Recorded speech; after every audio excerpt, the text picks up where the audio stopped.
Chhatrapati Sambhajinagar police आयुक्तालयाच्या हद्दीत Waluj police स्टेशनमध्ये गरवारे कंपनीसमोर ॲक्सिस बँकेचं एक ATM आहे।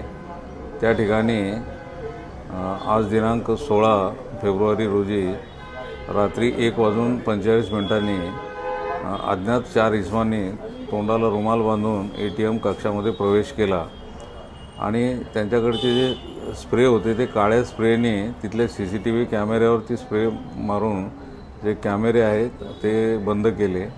त्यानंतर गॅस कटरने ATM तोडून त्या ATMमध्ये असलेली कॅश ट्रे घेऊन तिथून ते पसार झाले।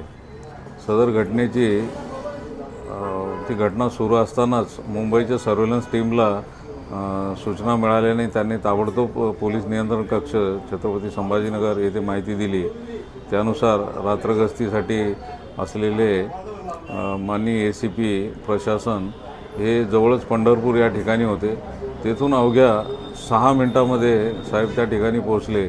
तोपर्यंत एवढ्या 6 मिनिटाच्या वेळेमध्ये त्यांनी गॅस कटरच्या सहाय्याने ATM मशीन तोडून त्यामध्ये असलेली रोख रक्कम रुपये 13,92,000 हे घेऊन त्या ठिकाणाहून ते पसार झाले। हा गुन्हा करण्यासाठी सदर चोरांनी एका कारचा वापर केला। ती कार इतर दुकानांच्या CCTV कॅमेऱ्यामध्ये दिसून आलेली आहे। तसेच टोल नाक्यावर देखील ती आढळून आलेली आहे आणि त्या दिशेने गुन्ह्याचा तपास सुरू आहे। ABP माझा, उघडा डोळे बघा नीट।